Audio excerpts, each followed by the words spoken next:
CA के लिए आई would say कि आपकी जो आई बिलीव कि मैथमेटिकल स्किल्स और ये स्किल्स थोड़ी आपकी स्ट्रांग होनी चाहिए। ठीक है, दिस इज़ नॉट समथिंग कि जो नहीं हो सकती, आप डेवलप कर सकते हो। आई रिमेंबर मैं 4th क्लास तक मैं बहुत वीक थी मैथ में, बट आई ग्रेजुअली आप डेवलप फोर इट। तक थी तो मैं तो पूरी ज़िंदगी ऐसे हो। तो हाँ, तो दिस इज समथिंग कि आपने ये असेस करना है कि क्या आप जो करना चाह रहे हो, हम्म। क्या आपकी कैपेबिलिटीज़ उससे साथ मैच कर रही हैं कि नहीं कर रही। तो सही है। This is something that's very important, very सही है। इंपॉर्टेंट। अच्छा, आप मैम सेल्फ स्टडी को ज़्यादा प्रेफर करती थी या ऑनलाइन क्लासेस लेती थी? ऑनलाइन क्लासेस उस टाइम पे थी नहीं जब मैं पढ़ रही थी।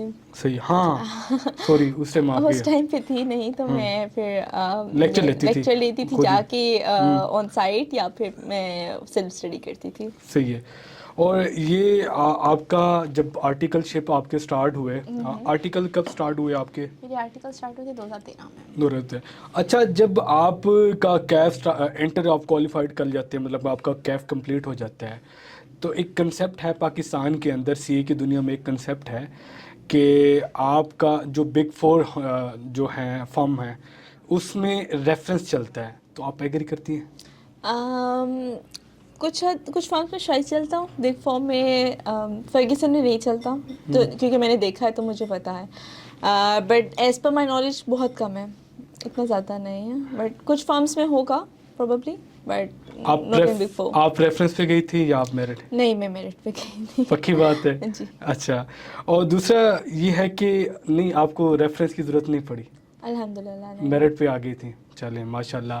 तो आपके कब 2019 में आपके कंप्लीट हुआ? 2016 में मैं क्वालिफाई की थी। हाँ, 2017 में मेरे आर्टिकल्स ख़त्म हुए थे। आर्टिकल्स ख़त्म हुआ है, तो आपकी फिर उसी टाइम जॉब स्टार्ट हो गई थी? जी, मेरी जॉब स्टार्ट हुई, जॉब आपने पहले आपने कहाँ से स्टार्ट की थी? एक कंस्ट्रक्शन कंपनी थी, इंडिगो डेवलपर्स, वो मेरी पहली जॉब थी। Indigo Indigo, developer. यस। अच्छा, पहली सैलरी कितनी थी आपकी? 100,000। 100,000 मतलब 1 लाख? 1 लाख। उस टाइम कितनी उम्र थी आपकी? उस टाइम 19 साल। 19 साल की उम्र में पहली सैलरी आपकी 1 लाख? नहीं, 19 साल नहीं, मेरी उस टाइम 20 साल, 20 20 साल, साल, 20 ठीक है। साल, यस। चलिए, 20 साल रख रहे हैं। 20 साल की उम्र में पहली सैलरी आपकी 1 लाख थी, तो पहली सैलरी पे आपने क्या किया? पहली सैलरी को क्या किया आपने? मम्मा को दे दी अपनी। पूरी? पूरी मम्मा को दे दी? हाँ। तो उस टाइम मोटिवेशन क्या थी आपकी, फैमिली की, आपकी? मोटिवेशन यही थी कि अपने मदर को, अपनी फैमिली को, यू नो, उनके लिए कुछ कर सकूं। सही ऑब्वियसली है। उन्होंने इतना किया हमारे लिए, तो उनके लिए कुछ कर सकूं। अच्छा मैम, जब आपके आर्टिकल शुरू हुए थे तो इस दौरान 8 पेपर्स देते हैं, तो आप कैसे मैनेज करती थी अपनी टाइमिंग को? बिटवीन सब्जेक्ट्स, हाँ। मेरे पास अपनी अगर मैं बात करूँ किस तरीके से मैं मैनेज करती थी चीज़ों को, तो आई थिंक वेरी करता है सब्जेक्ट्स के ऊपर कि उस टाइम क्या सब्जेक्ट्स थे। कुछ सब्जेक्ट्स में ऑब्वियसली आपको ज़्यादा टाइम इन्वेस्ट करना पड़ रहा होता है। फॉर इंस्टेंस, अगर मैं एक सब्जेक्ट कहती हूँ कि हाँ ये सब्जेक्ट इज़ समथिंग के मैं जल्दी कर लूँगी, तो उसको मैं कंपैरेटिवली कम टाइम दे रही होती थी। एक सब्जेक्ट जिसके ऊपर मुझे ज़्यादा टाइम इन्वेस्ट करना पड़ रहा होता था, उसको फिर मैं ज़्यादा फोकस कर रही होती थी। सो दिस इज़ समथिंग कि हाँ, वो मैंने खुद से अपना एक स्केड्यूल बना लिया था कि किस तरीके से मैंने अपना सिलेबस पूरा लेके चलना है। बिकॉज आपकी टाइम काफ़ी कम होता है, टाइम लिमिटेशन हमारी काफ़ी ज़्यादा होती है इसके अंदर, सीए के अंदर। तो उसको फिर आपको टाइम मैनेज करना जो होता है ना, वो बहुत इंपॉर्टेंट होता है। तो वो बस सीख लिया फिर। अच्छा, मुझे एक एक चीज़ आपने नहीं बताई, आप टाइम कितना देती थी सेल्फ स्टडी को? पढ़ने में आर्टिकल्स के दौरान, बिकॉज़ आप फर्म में होते हो, क्लाइंट पे होते हो, देन आप जाते थे, हम कॉलेज जाते थे, कॉलेज से हम 10-11 बजे तक वापस आते थे। उसके बाद 1-2 घंटे नॉर्मली दे देते थे ऑन द वीकडेज, 2 घंटे आप समझ लें। वीकेंड्स के ऊपर फिर आपको ज़्यादा ये टाइम देना बिफोर पड़ रहा होता आर्टिकल्स है। नहीं, नहीं, दिस इज़ ड्यूरिंग और आर्टिकल्स, ड्यूरिंग ड्यूरिंग? आर्टिकल्स, अच्छा, यस। तो जब अच्छा बिफोर कितना देती थी? उससे पहले ज़्यादा देती थी, तो कितना? आप समझ लें 5-6 घंटे ऑन वीकडेज, और वीकेंड्स पे थोड़ा ज़्यादा। 6 घंटे आप देती थी और क्वालिफाई कर गई हैं? हाँ। 6 घंटे कंजेक्टिवली देती थी या नहीं, बीच नहीं, में विद स्किप करके? Breaks, with breaks. या आप कंजेक्टिवली कितना टाइम देती थी? लाइक आप बीच में हाफ आवर के बाद या 1 घंटे के बाद आप ब्रेक ले लो, 10-15 मिनट की, दिस इज हाउ इट दस वर्क। पंद्रह घंटे हाँ, हाँ। अच्छा, एक चीज़ है पाकिस्तान में, वो कहते हैं कि जब आपके पास पैसा होता है तो दुनिया होती है, जब आपके पास पैसा नहीं होता तो ना रिश्तेदार ना दोस्त आपके साथ नहीं होते। तो जब आपका नाम आ गया, सीए क्वालिफाइड आपने कर लिया, तो कहीं आपको ऐसा लगा कि ये फलां रिश्तेदार हमें मुंह नहीं लगाते थे, वो भी अब करीब आ रहे हैं, और फलां दोस्त मुझे इतनी अच्छी नहीं समझती थी, वो भी अब मेरे क्लोज आ रही है। जब आपका नाम सीए क्वालिफाइड आपने बहुत कम उम्र में आपने किया और Guinness book of world record में आपका नाम आ गया, तो ऐसे रिश्तेदार दोस्त वगैरह भी ऐसे आए हैं? आई थिंक इस तरह के रिलेशनशिप्स मैंने कभी रखे ही नहीं। नहीं, फील तो हुआ होगा। हाँ, हमेशा वही रिलेशनशिप रखे जो वाकई सिंसियर थे मेरे साथ। इस तरह मेरी फ्रेंड्स हैं जो मेरी बचपन से मेरी फ्रेंड्स हैं स्कूल लाइफ से, और वो पहले भी मुझे बहुत ज़्यादा सपोर्ट करती थी हर चीज़ में, और इसके बाद भी उन्होंने बहुत ज़्यादा उनकी तरफ से, हर किसी की तरफ से अच्छी सपोर्ट मिली। तो अल्हम्दुलिल्लाह आई वुड से कि I am surrounded with by very good people अल्हम्दुलिल्लाह, और यही मेरे सपोर्ट सिस्टम है। तो सही है। अच्छा, इसके बाद जब आपका नाम बन जाता है तो फिर आपकी जॉब अच्छी लग जाती है, नाम भी बन जाता है, तो उसके बाद आखिरी मरहल होता है आपका रिश्ते का, तो आपको रिश्ते बड़े आने शुरू हो जाते हैं। नहीं, मैं ऑलरेडी मैरिड हूँ। अब मैरिड है? मैं मैरिड हूँ, ओह, तो मेरी शादी को ऑलमोस्ट 2 साल हो गए हैं। 2 साल हो गए? हाँ जी। कोई माशाल्लाह बेबी? नहीं अच्छा, बेबी नहीं, सही है। ये शादी पसंद की थी या नहीं, अरेंज थी। अरेंज थी? Family friend? नहीं, रिश्तेदार? मेरी सिस्टर के थ्रू हुआ था ये। सिस्टर मैरिड है आपकी? सिस्टर भी अब मैरिड है। अच्छा, तो मतलब ये अरेंज थे? अरेंज थी जी। अच्छा, सही है। वो भी जॉब करते हैं? वो सीए की फील्ड के हैं? वो भी सी की फील्ड के सीए की फील्ड में वो क्या करते हैं? वो भी फर्म में ही है। आपके साथ ही हैं? नहीं, मेरे साथ में। सही है। अच्छा, अभी आप किधर जॉब करती हैं? मैं नेस्ले में। नेस्ले में? तो अभी की सैलरी तो ना पूछूं मैं नहीं। सही है। अच्छा, आपको इंटरनेशनल लेवल पे या किसी और कंट्री से भी कोई ऑफर आती रही हैं? या कुछ अभी आए हैं, बट उनको मैंने कंसीडर नहीं किया अभी, not right now. Why? I think some personal preferences, some personal मेरी कुछ कमिटमेंट्स की वजह से। परमिशन नहीं है फैमिली की तरफ से या वैसे नहीं बात नहीं नहीं? नहीं, समथिंग कि मैं पर्सनल गोल्स के साथ अभी फ़िलहाल अभी लाइन नहीं है। So let's see in the future, may be इंशाल्लाह। सही है। अच्छा मैम, कभी आपको कम उम्र की वजह से, कम उम्र की वजह से कोई एज का कोई चैलेंज कभी आया? काफ़ी आए।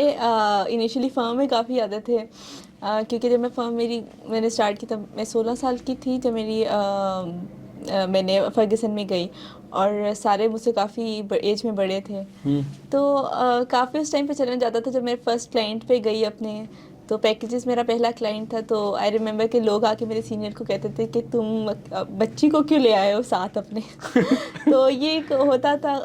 कभी मैं आई कैप की किसी ओरिएंटेशन सेशन पे स्पीच देने गई होती थी, ऑल्दो मैं क्वालिफाई कर गई थी, लेकिन लोग समझते थे कि ये स्टूडेंट है, तो मुझे ना स्टूडेंट्स की जगह बिठा कहते थे कि आप उधर जाके बैठें, और फिर मैं उनको समझाती थी कि नहीं, मैं तो इधर मैं क्वालिफाइड हूँ, मैं तो स्पीच देने के लिए आई हुई हूँ, सुनने के लिए नहीं आई हुई। आपको ये कहते होंगे बेटा आप उधर जाके बैठ हाँ। जाए, बेटा आप साइड पे चली तो जाए। उनको फिर बताना पड़ता था कि नहीं, मैं इनमें से नहीं, मैं इधर मैं देने के लिए आई, स्पीच डिलीवर करने आई हूँ। तो वो एक रहता था। अभी भी अब उतना नहीं है उस लेवल पे अल्हम्दुलिल्लाह। ऑब्वियसली अब एज भी उस टाइम से तो ज़्यादा हो गई है, तो लेकिन हाँ, इस तरह के इंसिडेंसेस काफ़ी होते रहते थे।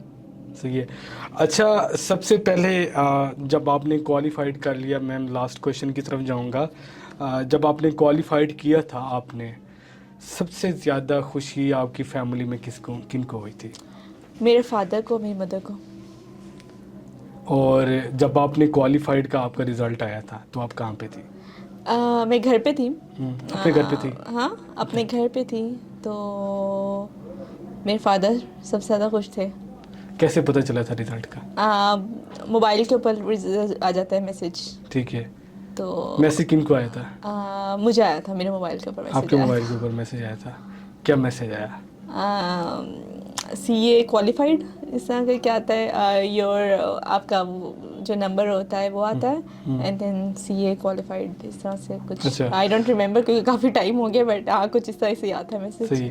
तो आपने पहले शुरू में आपको यकीन आया कि नहीं आया कि यार वाकई में सीए क्वालिफाइड कर लिया इतनी कम उम्र उस में? टाइम पे आई थिंक इतनी खुशी थी कि मैं एक्सप्रेस भी नहीं कर पा रही थी, बिल्कुल। मतलब ऐसा नहीं कि मैं बहुत स्माइल कर रही थी कुछ समय, बिल्कुल सीरियस थी, क्योंकि मुझे समझ नहीं आ रहा था कि मैं किस तरह एक्सप्रेस करूं। तो वो एक ख्वाब ही था लग रहा कि अच्छा क्वालिफाई हो गया। तो उसके बाद किसको बताया सबसे पहले? मेरे सारे घर वाले, आई रिमेम्बर कि एक रूम में थे, because we are a joint family. तो मेरे सारे घर वाले रूम में थे और वो लैपटॉप पे चेक कर रहे थे, और बिकॉज लैपटॉप पे भी आ जाता है नेट पे और मोबाइल पे भी आ जाता है, तो मेरे पहले मोबाइल पे आ गया, मैं साइड पे खड़ी थी।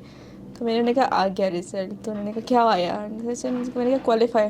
और वो सब खुश हो रहे थे और मैं बिल्कुल साइड पे खड़ी हुई थी चुप करके। सही है। अच्छा, आपने जब आपको ये मैसेज आया और आपने देखा, तो कोई ऐसी फ्रेंड या कोई ऐसी आपकी जिससे थोड़ा सा कोई आपकी थोड़ी सी मुँहमारी भी होती हुई ना, इस कम उम्र में आपका थोड़ा सा होता है ना, तो अब जब आपने क्वालिफाई कर लिया ना, तो आपने कहा कि तुम्हें मैं अब मैं देखूंगी, आपने जहन में ऐसे सोचा हो कोई ऐसी दोस्त, या जैसे एक स्टूडेंट नहीं लाइफ में थोड़ी क्यों एक दुश्मनी बन जाती है, लाइक एक परमानेंट तो नहीं होती, जो स्टूडेंट लाइफ की एक दुश्मनी होती है वो परमानेंट तो नहीं होती, वो कुछ वक्त के लिए होती है, फिर आप एक अच्छे दोस्त बन जाते हैं जब आप यूनिवर्सिटी कॉलेज छोड़ जाते हैं।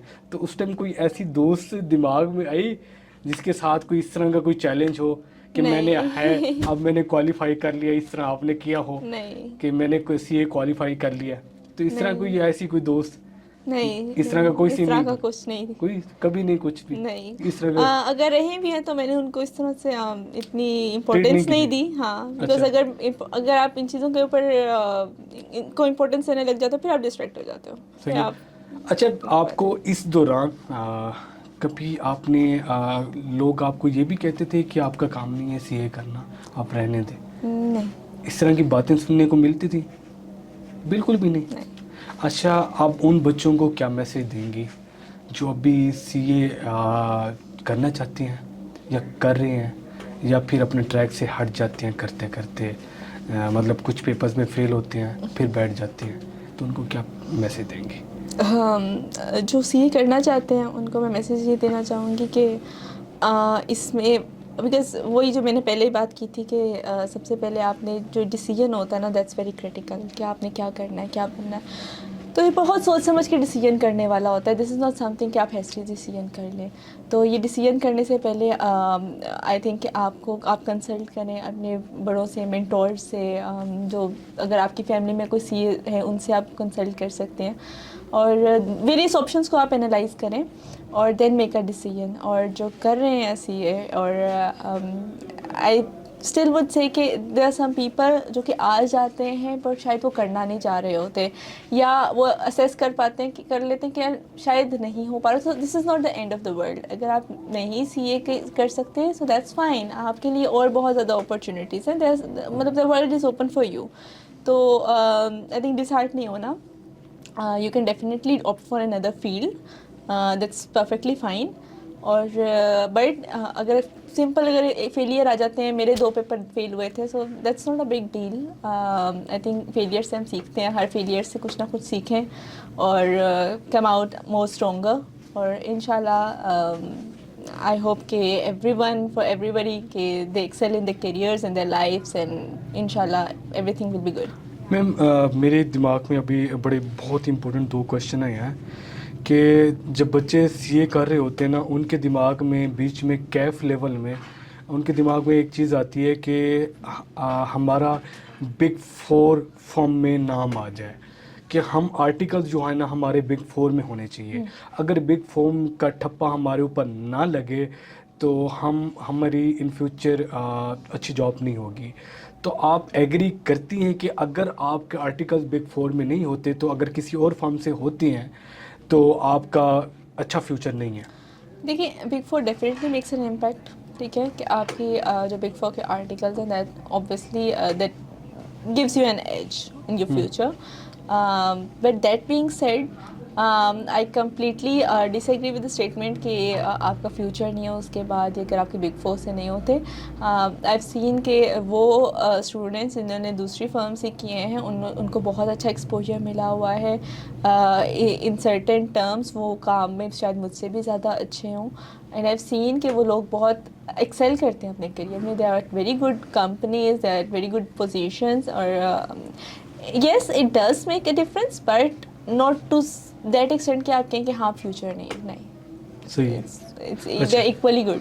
चले, बहुत बहुत शुक्रिया मैम, आपने अपना कीमती वक्त निकाला और हमें पॉडकास्ट के लिए टाइम दिया है, और काफ़ी चीज़ें सीखने को मिली हैं, और आपने पाकिस्तान का नाम रोशन किया है। और सबसे पहले हमारे लिए एजाज़ की बात है कि पाकिस्तान का एक नाम आपने रोशन किया है, और कम उम्र में आपने Guinness book of world record में आपका नाम आया है सीए की दुनिया में। Ma'am best wishes for you, best of luck, और अल्लाह पाक आपको मज़ीद ऐसे ही कामयाब करे। बहुत बहुत शुक्रिया। Thank you so much. नाज़रीन, ये हमारी गेस्ट थी हुरिया बतूल, जिन्होंने गिनीज़ बुक रिकॉर्ड में वर्ल्ड में अपना नाम इनका आया है, और इनके लिए हमने बेस्ट विशेस का नाम बोला है। अल्लाह पाक आप इनको मज़ीद कामयाब करे। बहुत बहुत शुक्रिया। मुझे दीजिए इजाज़त। अल्लाह हाफ़िज़।